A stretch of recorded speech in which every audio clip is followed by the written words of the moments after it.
Jai. Ribbit.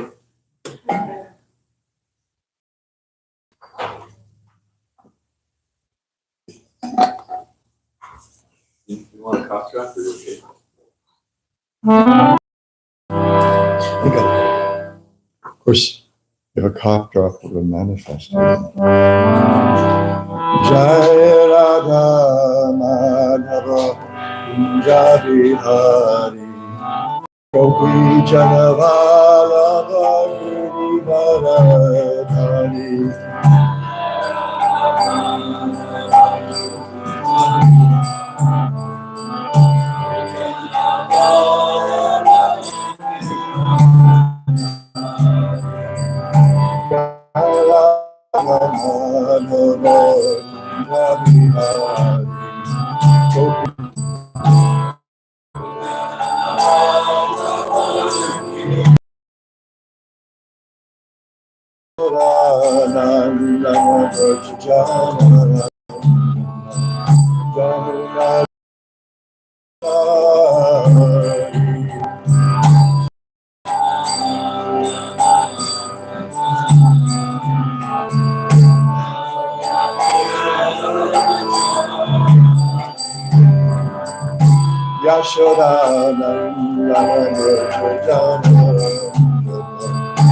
Yamuna Tira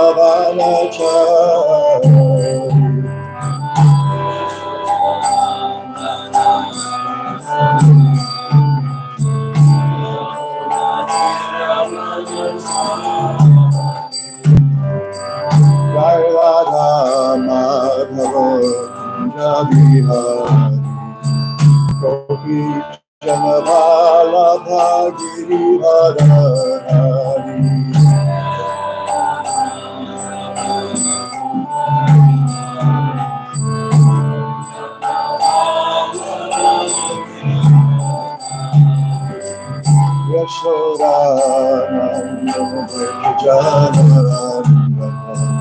Jamuna Tira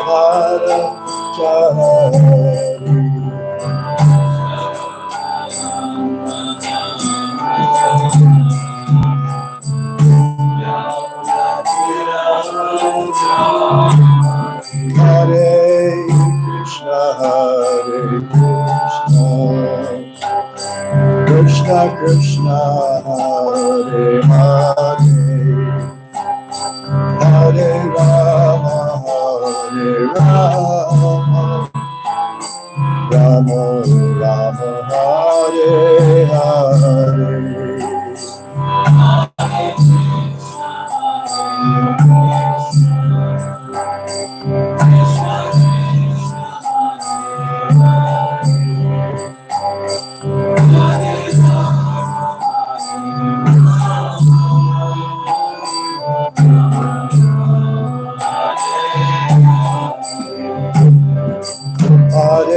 Krishna Krishna Krishna Hare Hare Hare Rama Rama Rama Hare Hare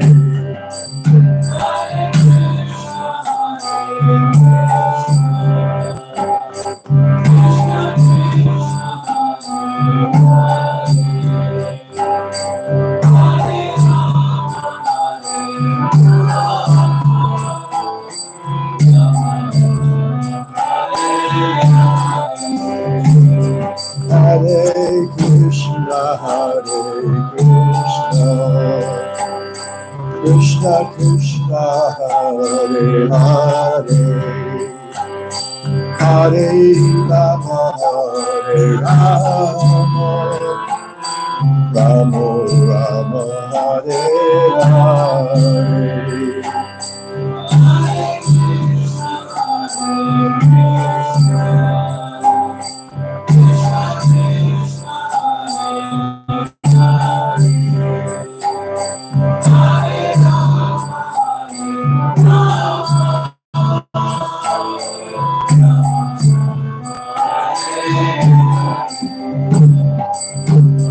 Krishna,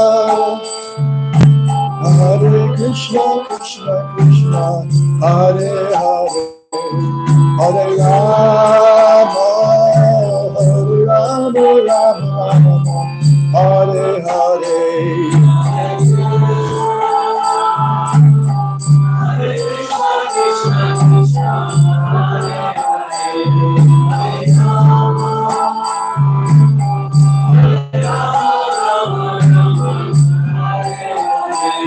Hare Krishna, Hare Krishna, Krishna Krishna, Hare Hare, Hare Rama, Hare Rama, Rama Rama, Hare Hare.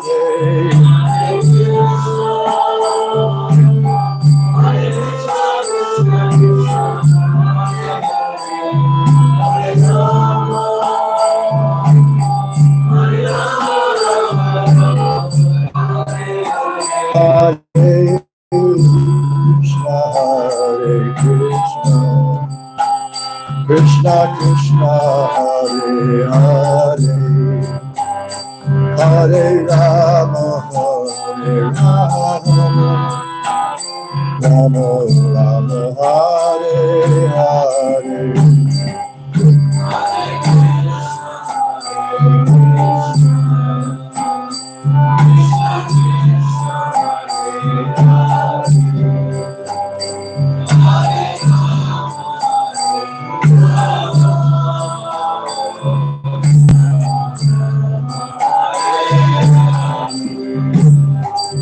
Hare Krishna, Hare Krishna, Krishna Krishna, Hare Hare, Hare Rama, Hare Rama, Rama Rama, Hare Hare.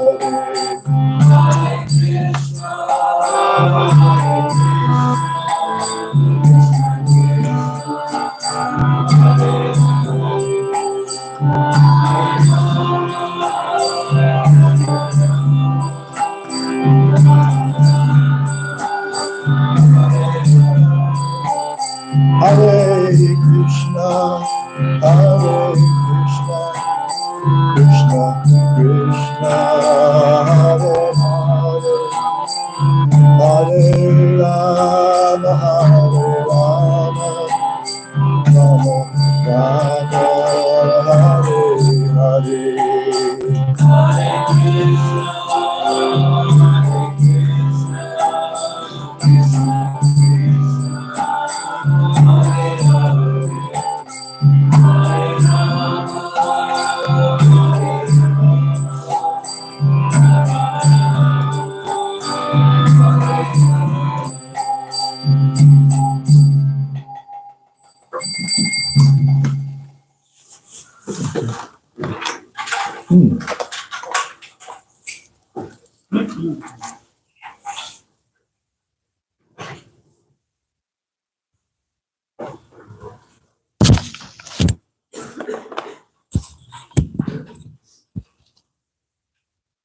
Is it something about me?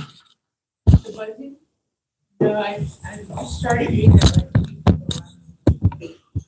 I'm not buzzed, honest.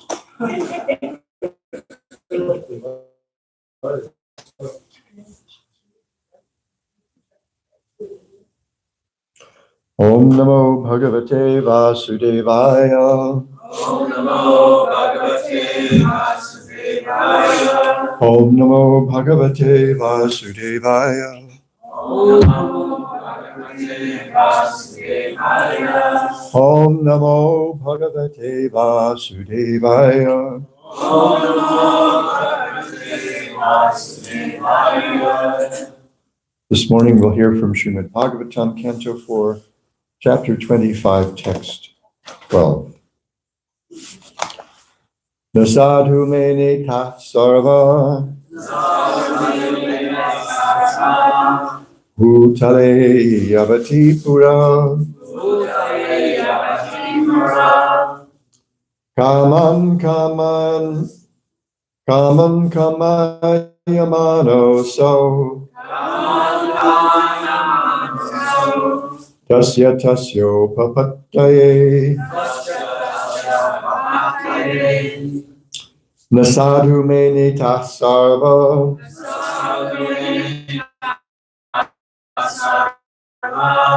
Bhutale yavati pura. Kaman kamayamano so.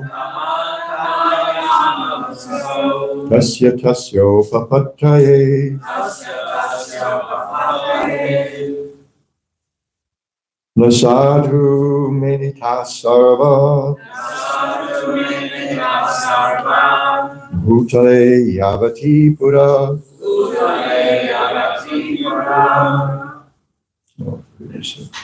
Kaman kamayamano so. Tasya papataye. Others, please. Nasadhu meneta sarva. Bhutale yavati pura. Kaman kamayamano so. Tasya papataye.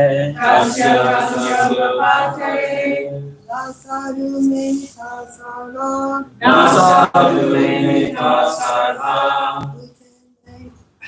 Yavati puraha.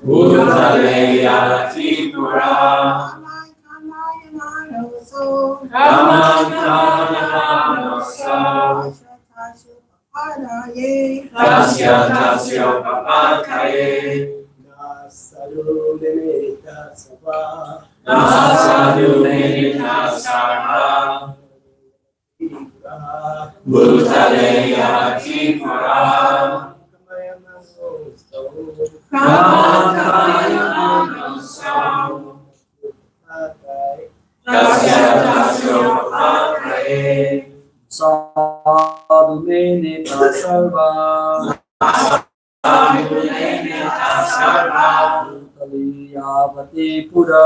Bhutale yavati pura. Kaman kamayamano so. Tasya papataye.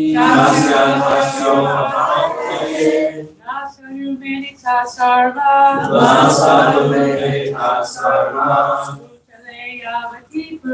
Bhutale yavati pura. Kamayamano so. Tasya papataye. Nasadhu menita sarva.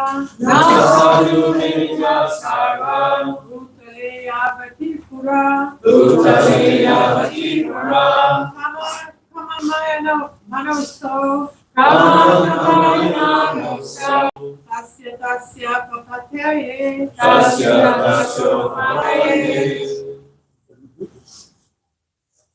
Anyone else? Word to word. Now, sadhu, good. Mene, what? Ta, them. Sarva, all. Bhutale, on this earth. Yavati, all kinds of. Pura, residential houses. Kaman, objects for sense enjoyment. Kamayamana, desiring.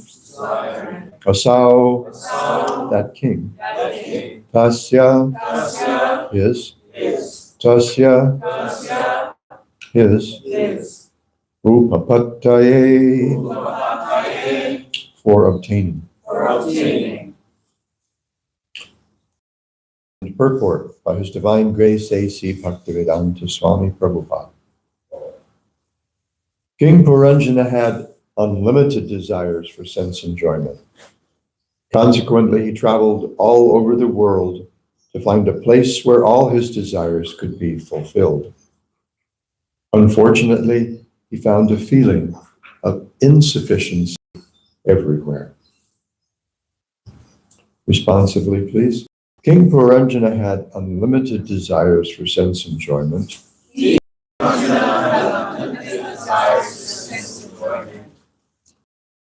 traveled all over the world to find a place where all his desires could be fulfilled.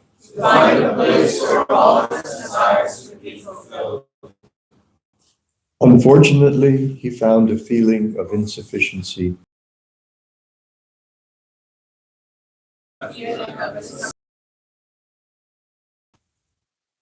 Srila Prabhupada's purport. Vidyapati, a great Vaishnava poet, has sung Saikate Vari Bindu Sama Sutamita Ramani Samaje. Material sense gratification with society, friendship, and love is herein compared to a drop of water. A drop of water falling on a desert. A desert requires oceans of water to satisfy it. And if only a drop of water is supplied, what is its use? Similarly, the living entity is part and parcel of the Supreme Personality of Godhead, who, as stated in the Vedanta Sutra, is Anandamayo Bhyasat, full of enjoyment. And parcel of the Supreme Personality of Godhead, the living entity is also seeking complete enjoyment. However, complete enjoyment cannot be achieved separate from the Supreme Personality of Godhead.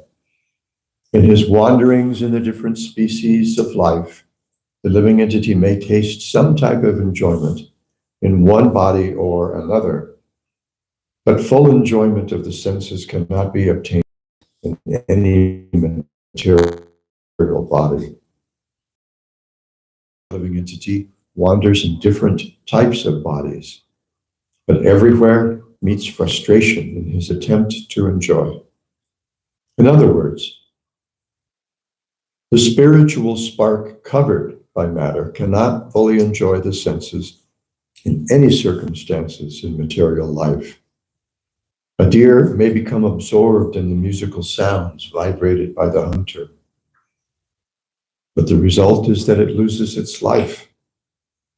Similarly, a fish is very expert in gratifying the tongue, but when it eats the bait offered by the fisherman, it loses its life.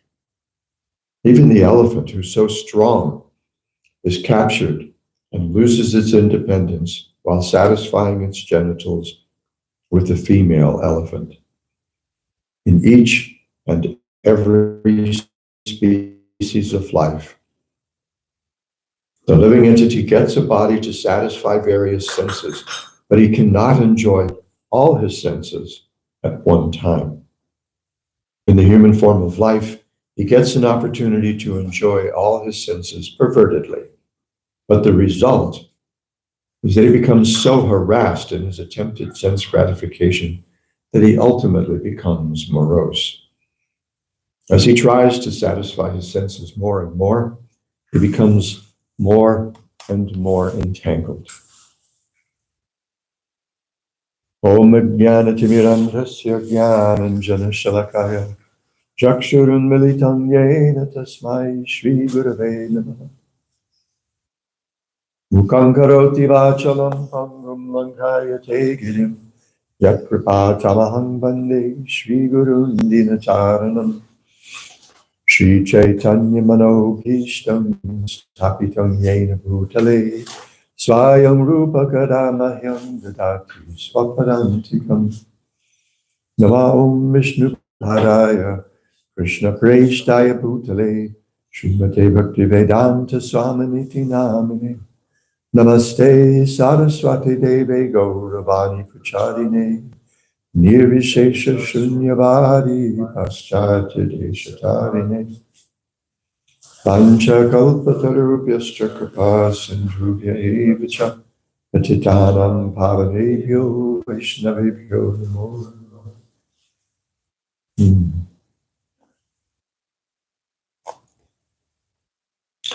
Nasadhu menita sarva bhutale yavati pura.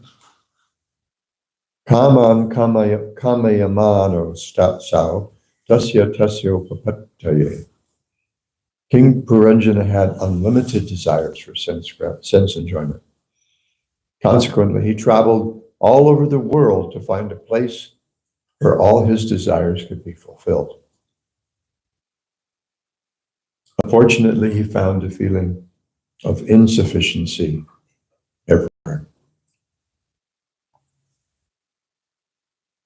This is the material world's promise.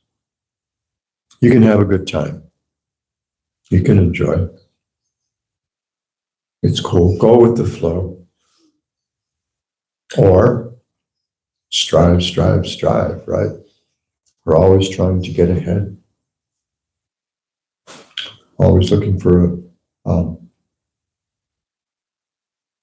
a better opportunity to expose whatever resources might be available, to exploit other people. This is our business in the material world. Srila Prabhupada points out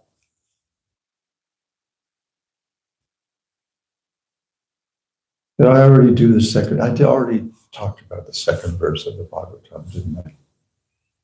But Srila Prabhupada points out in his purport to that verse,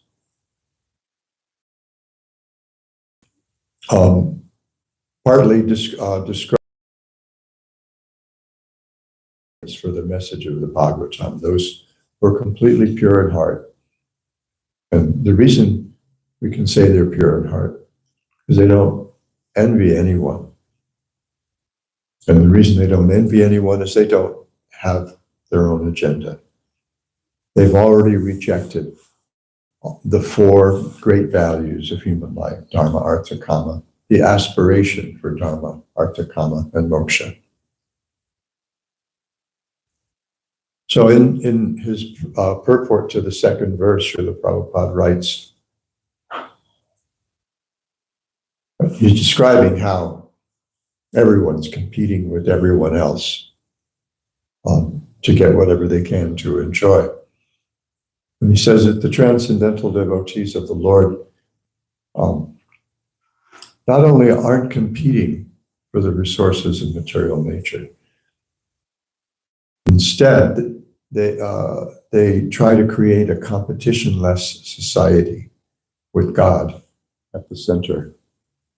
And I probably mentioned this a dozen times in my visits here. When I read that sentence, I realized that in discovering the devotees and the Sankirtan movement, that I had found the revolution that we were all looking for back in the 60s. I mean, what a revolutionary idea. A competition-less society with God at the center, where everyone works cooperatively to satisfy one person. Srila Prabhupada, did I do this already? The pond. I haven't done the pond this time. Okay, maybe I can do the pond. When Srila Prabhupada spoke at the Kennedy Theater at the University of Hawaii when he was visiting Honolulu in 1972, he presented an analogy to help us understand this. So you have a nice calm pond, nice, very tranquil surface.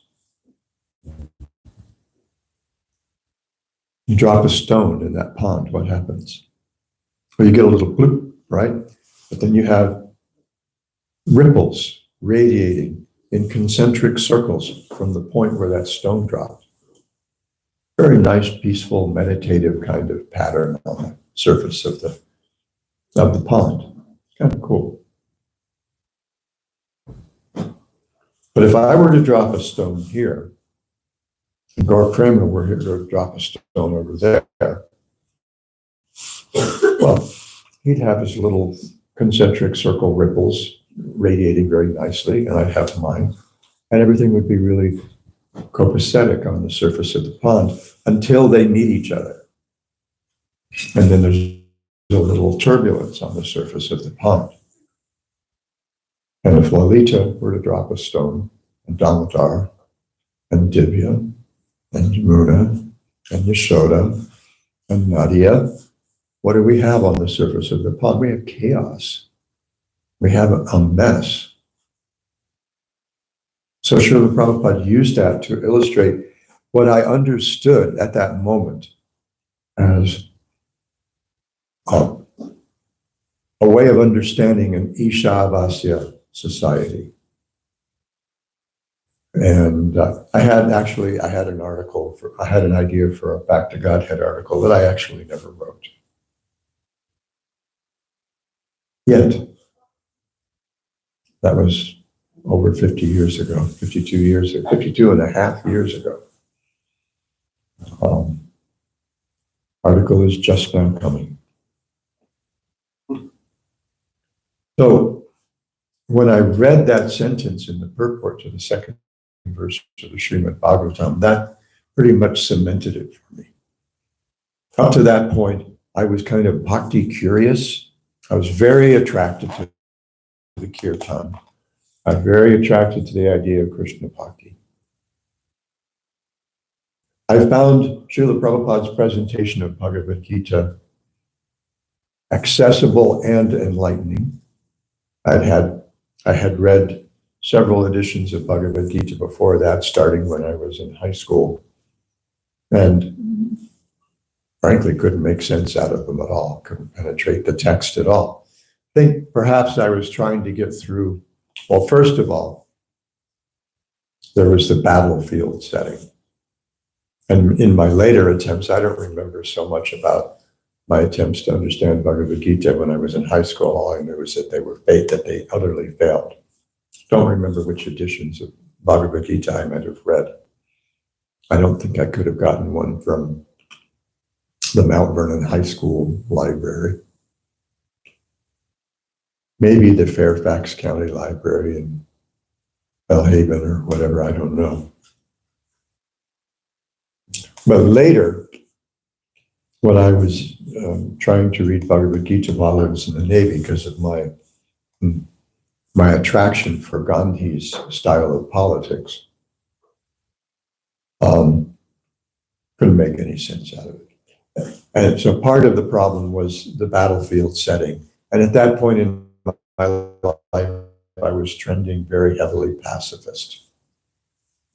I was in the military. I saw what we were doing in Vietnam every day.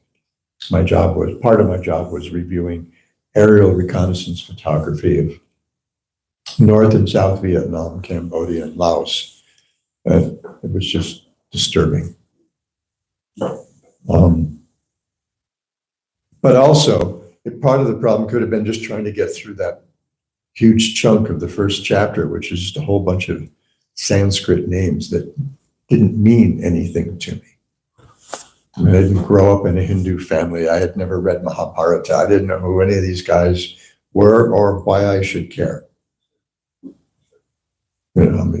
So I remember reading 3 different editions while I was in the Navy, or trying, getting nowhere. So my life had been transformed by the Mahamantra and Bhagavad Gita as it is, but it was cemented when I read that sentence. I thought, this is the revolution. This is where I want to be. This is what I want to do. And then later in the first canto, when King Parikshit encounters the personality of Kali, Srila Prabhupada talks about the 4 pillars of sinful life and the antidote to that: cleanliness, austerity, truthfulness, and mercy. And I thought, now that's a revolutionary, that's even more revolutionary. A society based on purity of body and mind, simplicity, simple living, mercy, kindness, and truthfulness, honesty. That is sure not what we're seeing right now. And this was back, in the late 60s. Imagine how I might respond today. Even the pretext, the pretense of civility in our politics has just completely been worn away. And it's just madness, just craziness. So this is the world's promise. You can get ahead, you can be happy. We have advertising that enhances. If you drink this kind of beer, you get all the babes. Oh, plus you look all cut like, I don't know who's the model, the guy model today. Pardon? Maybe Clint Eastwood 60 years ago. I mean, something or other on Rawhide. I mean, even heterosexual men probably thought that guy is really cute.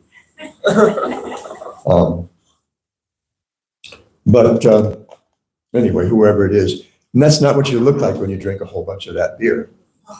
Even the light brand, which tastes even worse than the other. So this is his dial. Don't you wish everyone did? I mean, the basis of advertising is fear. You know, they appeal to fear. Oh, fear of missing out, fear of offending, whatever. Fear of not getting the babes, not having a good time. And so, this is just a kind of a strange society. Srila Prabhupada, when he's paraphrasing those lines from that song by Vidyapati, he says, material sense gratification with society, friendship, and love is compared to a drop of water falling on a desert.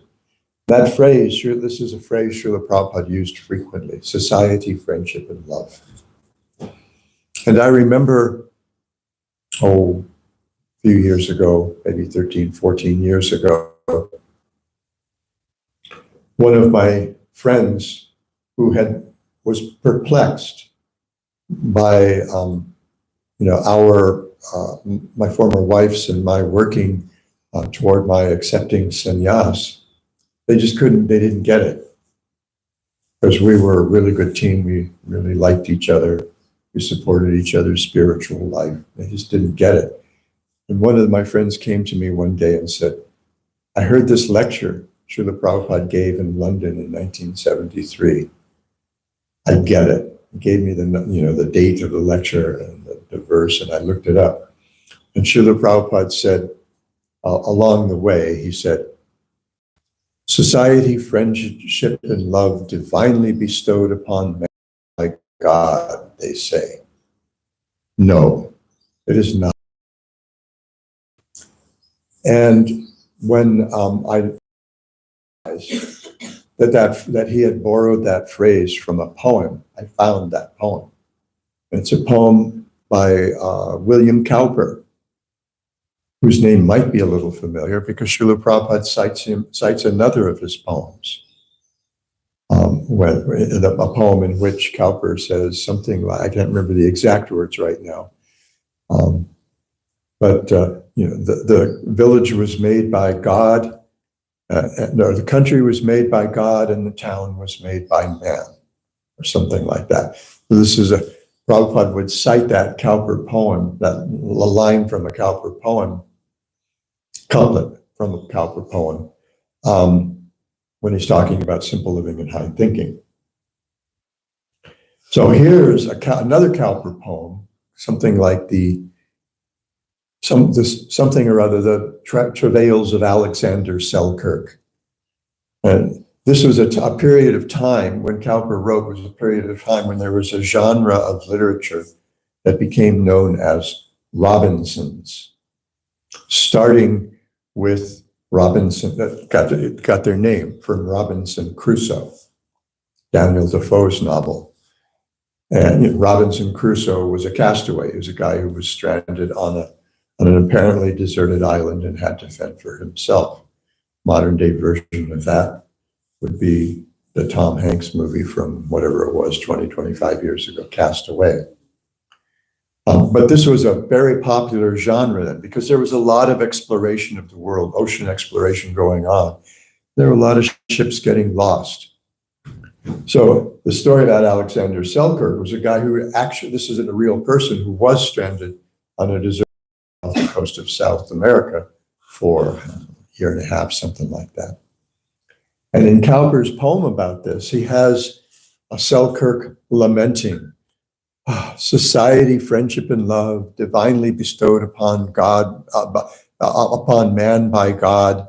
I can't remember how it goes on, but if only I could have this, all this stuff again, my life would be perfect. So Srila Prabhupada was putting this down. And so this devotee came to me and he said, after hearing that lecture, he said, I get it. And I said, well, thank you for sharing that with me because maybe I'll get closer to getting it myself. And Srila Prabhupada talks in this purport how we wander. We talked about that yesterday. How we wander around the universe looking for the right. The word that Vishwanath Chakravarti Thakur uses in his comments. It says, attaining some real pleasure everywhere in all the houses. Still, we don't consider it satisfying. And this is the definition of dukkha. The nature of the world, as I mention quite often, is summed up by Krishna in two words in the Gita. Dukkhalayam ashashvatam. And dukkha, let's see if this is still going to work. I looked up dukkha in Monier Williams, the Monier Williams Sanskrit English Dictionary, which is what Srila Prabhupada used in his work. I used to have one of Prabhupada's Sanskrit English dictionaries that had been up in his room in the Honolulu temple, and it was falling apart at the binding, Indian binding. And so when I was running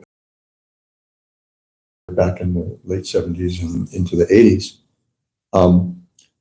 there was a devotee living in the community who was a professional bookbinder, hand bookbinder. I mean, he could mechanically bind books as well, but he's actually still well known around the world for binding books by hand. And so he rebound that Sanskrit dictionary, and I kept it in my care for a while because I knew if I just put it back up in Srila Prabhupada's room, it would be destroyed or it would disappear. Eventually, I was asked to return it to the Honolulu temple. And when I did, well, I go up in Srila Prabhupada's room now, there's no trace of that Sanskrit English dictionary. Of course. That's because I took it. I used to live right in the Prabhupada's walking classroom. And I had the same feeling, so I took it in my room. I kept it there. That's probably, since I left, it's probably gone. Yeah. I mean, leave stuff at the Hare Krishna temple. So anyway, I thought, because I often say this when I talk about the word dukkha, we think of it as suffering, misery, right? Misery, abject misery, like folks in Western North Carolina were experiencing a couple of months ago when all those communities were just completely wiped out by the flooding from that. What was the name of that storm? Helene, yeah. We were there. Pardon? I was there. Western North Carolina then? So, yeah, North Carolina. Oh, you were in Boone. You're a little safer. No, not really. Really? Still, they find their body. Oh, Lord. I lived several years in Western North Carolina, and I know all those little towns along the broad river that got wiped out, Chimney, Bat Cave and all those towns. That was one of the routes between where I lived and Asheville, is up through those they're little touristy villages, especially Chimney Rock. So that's suffering, right? What the people right on the Gulf Coast got, that's misery. But that's not dukkha. Dukkha means uneasiness, pain, sorrow, trouble, difficulty, unpleasantness, unsatisfactoriness. So this is what Puranjan is experiencing. He's getting some pleasure here and there, but because it's ashashvatam, it's temporary, and it's actually alien to his real self-interest. It's not satisfying. So what do you do in such a situation? Who are you going to call? They're not going to help. What we want, ultimately, well, we'll see, is to become haunted by bhakti, haunted by Rama.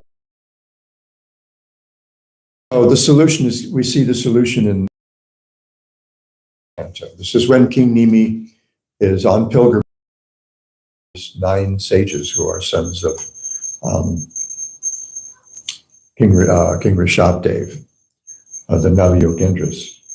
So he poses 9 questions, and one of the sages answers each of these questions. So in the 3rd chapter, early in the 3rd chapter, he asks, please explain how even a foolish materialist can easily cross over the illusory energy of the Supreme Lord, which is always insurmountable for those who are not self-controlled. And this sage that answered this question is, his name is Prabhuta. Sri Prabhuta said, so here he's going to talk about 3 broad categories of pleasure and point out that they don't satisfy. Accepting the roles of male and female, levels of pleasure, I think, right? Accepting the roles of male and female in human society, the conditioned souls unite in sexual relationships. They constantly make material endeavors to eliminate their unhappiness and unlimitedly increase their pleasure. But one should see that they inevitably achieve exactly the opposite result. In other words, their happiness inevitably vanishes, and as they grow older, their material discomfort increases. Boy, howdy. A couple of us here in the room could attest to that. And then he continues, wealth is a perpetual source of distress. It's most difficult to acquire, and it's virtual death for the soul. It's constantly striving for more and more wealth, more and more fame, more and more power.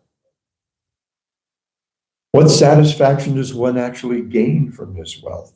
I think I talked about Howard Hughes the other day, right? He was the richest man in the world when I was in Surdeshwar, and I were actually young men, if you could imagine such a time. And at the end of his life, I don't remember how many years of his life, he was miserable.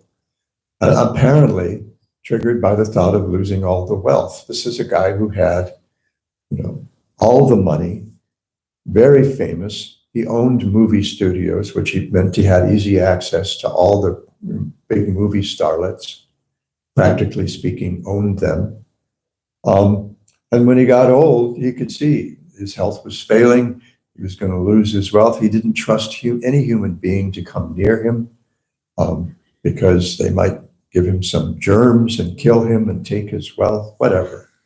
And then after he did die, then you had all these people who turned up, that they picked him up when he was hitchhiking, or something. Their father picked him up when he was hitchhiking, and he spent the night with their mother or something like that, and they're his long lost unidentified son, and therefore they're heirs to his wealth. That was just nuts.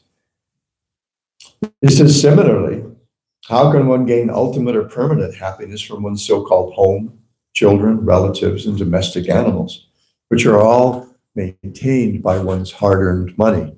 So the Prabhupada uses the example of the ass, right? The laundryman's ass, who carries loads and loads of laundry and gets nothing out of it, except some straw. Oh, and that kick in the face, right? So we work hard. This is the pavarga that the Bhagavatam describes, pa-pa-ba-ba-ma, where, we work hard until we're foaming at the mouth. And there's, I don't know, pa is pa, and then ma is mrityu, death. And the path is referred to as apavarga, the opposite, the path of liberation. This pavarga are being entangled in the material world. And this is a play on the different groups of consonants in the Sanskrit alphabet. I remember the first linguistics class I took. Once we at a certain point in the term, we got to the International Phonetic Alphabet, which is an alphabet that was created to represent all the sounds that are made in human speech. And they're organized according to the place and manner of articulation, especially the consonant sounds. Organized according to the place and manner of articulation, whether back in the throat, on the palate, behind the teeth, on the teeth or the lips, and whether it's voiced or unvoiced. And I saw that and I thought, oh my God, that's how the consonants are arranged in Sanskrit. You got the kavarga, ka ka ga ga ga, back in, the back of the throat. Cha ja na. And you got the tavarga behind the teeth, ta ta ta ta na. And then you got the tavarga on the teeth, ta ta ta ta na. And then you got the pavarga, the last one, the killer one. Pa pa pa pa ba ba ma. And so apavarga is the path of transcendence, whereas pavarga is the path of being caught in quagmire, right? The harder you try to get out of the quagmire, the more firmly you become caught. This is a trope from old movies, right? TV show Ramar of the Jungle. Somebody would get caught in the quicksand.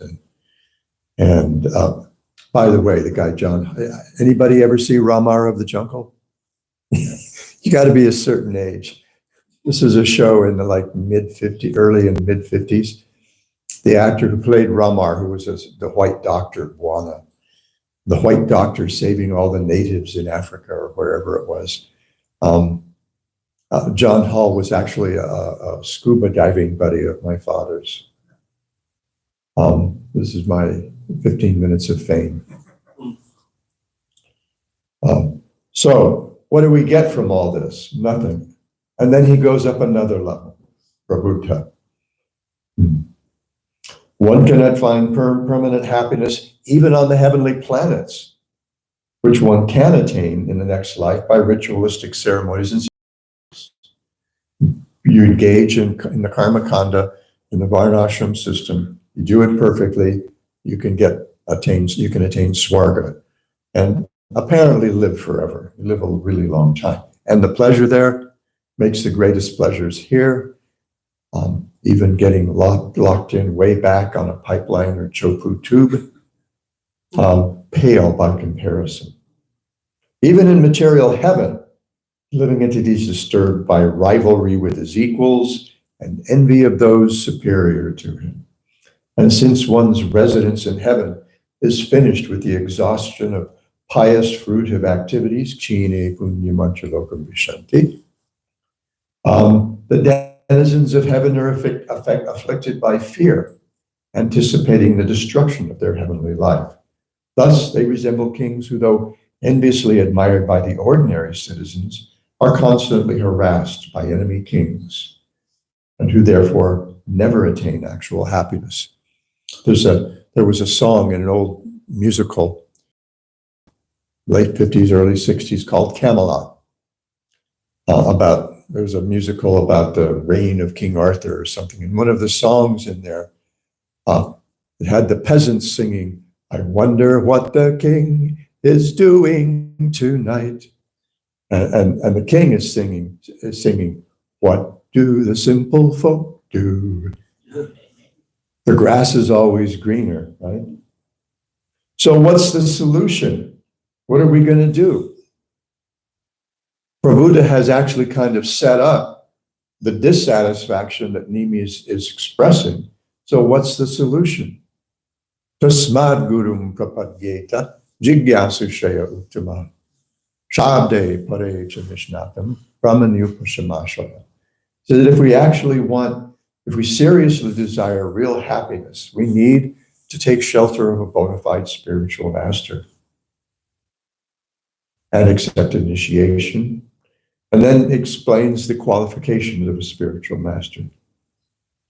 The qualification of a bona fide guru is that he's realized the conclusions of the scriptures by deliberation and can convince others of these conclusions.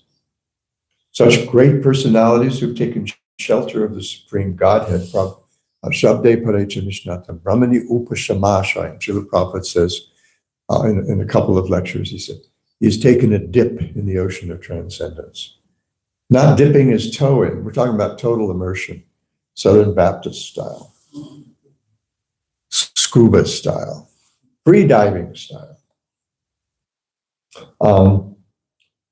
Such persons who've taken shelter of the Supreme Godhead, leaving aside all material considerations, should be understood to be bona fide spiritual masters. And in the next verse, he goes a little bit further. Come on, get there. He says, accepting the bona fide spiritual masters, one's life and soul and worshipful deity, the disciple should learn from him the process of pure devotional service.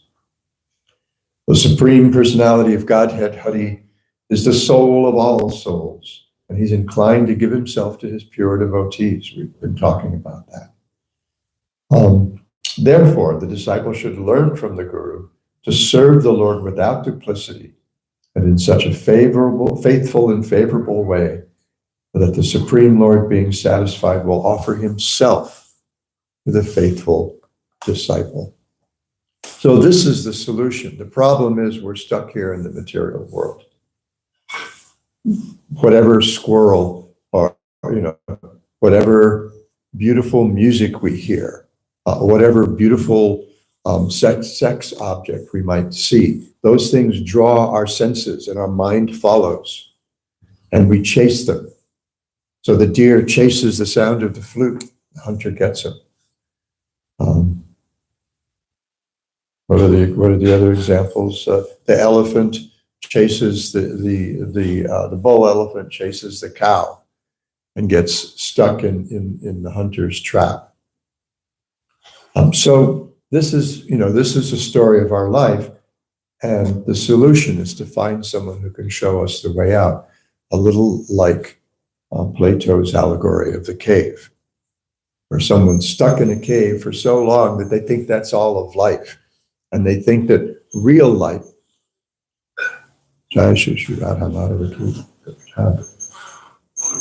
real life is whatever shadows are being cast on the wall. They think that's living. And then someone comes into the cave and says, "Oh, there's actual light outside, and there's actually a sun from which the light comes, and it's warm, and there's real people you can hang out with, and flowers and butterflies and stuff." And you think, never heard of such a thing. So we think that's outrageous. But if he can show us the way out of the cave so that we can experience that, because that person, he or she, has experienced that, so they can show us how to get out. So this is the real solution, is finding the association of devotees, taking shelter of the spiritual master, accepting initiation and instruction from the Guru, and serving the Guru with confidence, in intimacy. That's this, anyway. Any discussion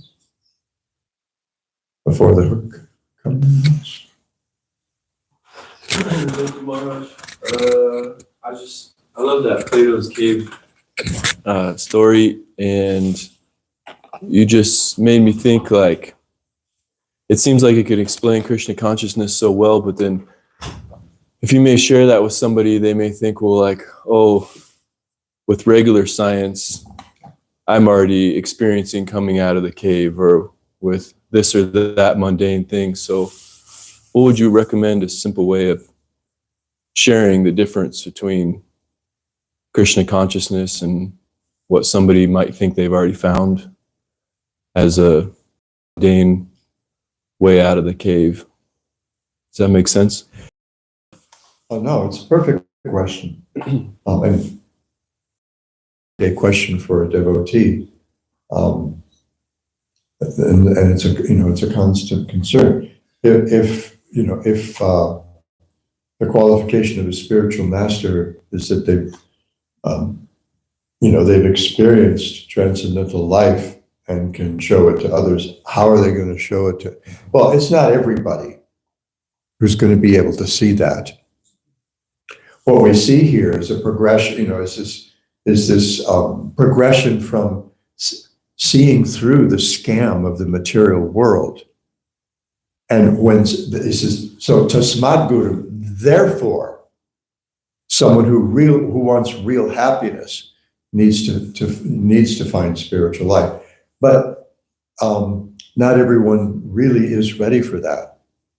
So therefore, the Vedas have this whole huge range of practices to attain different things, so that they can kind of like meet people where they are and gradually elevate them. So I think this is one reason Srila Prabhupada emphasized Varnashram Dharma sometimes, especially in the last 3 years or so, is that something is really there. And that's why the Vedas are condemnable, right? That's why they're condemned by Narada Muni when he was speaking with Vyasadeva as a jugupsita, disgusting, detestable. Because the Vedas are kind of, as one devotee referred to it, a jungle of sounds. There's something for the Karma Kanda people, something for the Jnana Kanda people, something for the Yoga Marg people.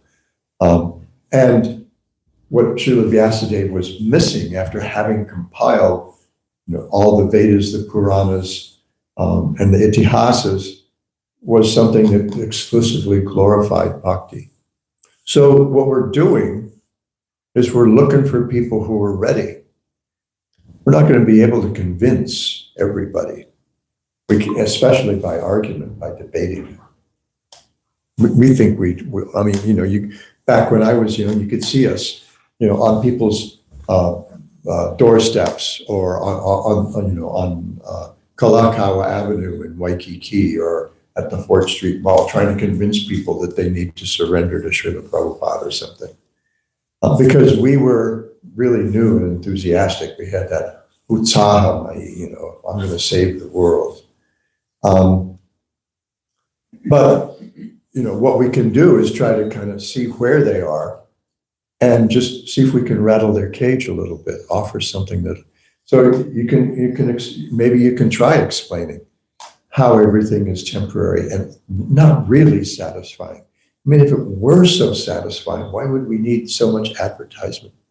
It's a huge industry in this country.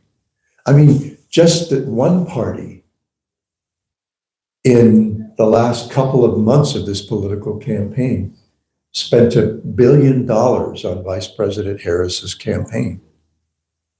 That's just in a couple of months, $1 billion. I don't know how much money that is.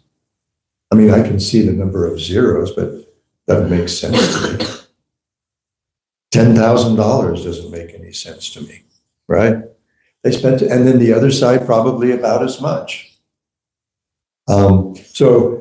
Plus you had the advertising for the beer and the deodorant and all the other stuff going on. Just quadrillions of dollars are spent on the advertising energy. It's crazy. So if it really were so great, why would we have to convince people that they need to buy Dial soap? Or that the best thing, the best part of waking up is Folgers in your cup? Why would you have to, pay people huge amounts of money to come up with some stupid jingle that convinces them that they need to buy this kind of coffee and have the timer on their percolator set to go off before, 10 minutes before they get up or whatever they do. I was never a coffee drinker, so I don't really understand the culture. But, so you can just kind of make some suggestions and see if that doesn't undermine their faith in the material world a little bit. This is part of my job that I saw as part of my job as a teacher. That if they're not going to pay me real money, at least I can have fun. At least I can rattle cages and see if I can undermine people's faith in the material world a little bit by teaching them actual critical thinking. Anyway, yes. Thank you, Prabhu. I just had a question of the young people. There are sometimes certain situations where they are going through a lot of physical suffering, pain suffering, cancer suffering, whatever. How can they associate at that moment of that suffering? Because they're so absorbed by the suffering, so much taken in by those thoughts and the pain and the agony. How can they actually be able to even think about continuity of the associations and the prayers and Yeah, thank you. That's actually everyone's situation. Yeah. Young people, old people have plenty of physical pain. And that young person I'm talking about is my daughter. And she's suffering from cancer and stomach cancer. Yeah. And I just feel that they've run after all these sense enjoyments, getting a house, doing things. And I'm kind of seeing all these things and thinking, all these things don't really matter. But even whilst they were going through this suffering, they were still pursuing these materialistic items. I guess some of them are necessities, but in the moment of suffering, which she is at the moment, I just don't know how to help her get more connected. Well, of course, I get the big questions right when the hammer's about. Well, actually, the hammer's already fallen. Well, the first thing we can do is just to love them, be with them, suffer with them, and make sure they understand that we are suffering with them. Otherwise, they're not going to be able to hear anything we say. You don't know what I'm going through, Ma. You don't have cancer. You don't know what I'm going through. And that's all of us, right? Oh my God, you don't have that crummy job I have. You don't know what I'm going through. Oh, you don't know how much time it takes me to get to work every day, how I get stuck in traffic. You don't know what I'm going through. So the first thing we can communicate to them, that their life has value, that we recognize their suffering. Chanakya Pandit said, Matrivat Padadareshu Padadravyani Loshtavat Atmavat Sarvabhuteshu Yapashati Sapandita. That a wise person doesn't identify with women who aren't his or his wife, with stuff that belongs to other people, but does identify with their experience, with their suffering, their pains and their joys. And if we can communicate that, just hold them, let them know that they're not alone, that we understand everyone in the world is suffering. This is one of the things I got out of the Karuna Care courses that I've taken over the course of this year. First thing I got was the whole world is just like this web of pain. And we are really all in it together. That the good part of that is that no one's alone. We don't have to be alone in our suffering, although we always feel like we're suffering alone. So just, I think the first thing is to love, just love and accept, and communicate the spiritual values through our character. What is it St. Francis is supposed to have said? A little controversial. There doesn't seem to be a written record, contemporaneous written record of him having said so. Always preach, sometimes using words, right? So if we can communicate, if we can share that Krishna's love with that person, then they'll appreciate it. I remember when Srila Prabhupada's sister Pishima passed away in 1980. One of the devotees who knew her, Bhavananda, was giving a talk in Vrindavan, and he was explaining that her husband was a complete materialist, rascal, had all the bad habits. But he would tell people quite honestly, he said, I don't know Krishna, but she knows Krishna, and I know her. So, if we actually embody that love and can communicate it either by our words or our behavior, then they might feel that and respond. This is a terrible situation. My husband used to say always to her when she was well, he would always say, Krishna will take care of her. Krishna will look after you. It's always like Krishna will do this. And then when things get rough, where's Krishna? Yeah. This is the question of theodicy, the question of suffering, the question of good and evil. If God's all good, all loving, and all powerful, how do we account for suffering in the world? This is a question that I had to confront when I was living with my family. This just came up all the time from my wife and both my daughters. Really smart, very soft-hearted, compassionate women. How does this make sense? And I had my glib answers at first, and I realized that they didn't work and that they didn't really hold water. They were just rote and mechanical, and the more I thought about it, you look in the Shastras for an answer, and they're not satisfying to soft-hearted people. They're in the material world, deal with it, right? But that is our situation. We are here, and awful things happen all the time, and awful things will happen to all of us. And if we have that conviction, that real shraddha, that conviction that Krishna will protect us in all circumstances, then that makes it easier to take shelter. Just like when we would have these team building exercises at the beginning of the academic year at the colleges I taught at. One of those things is inevitably the trust fall. And you stand, you close your eyes, you put your arms straight out, and you just lean backwards. And you just do it. Of course, the person is going to catch you.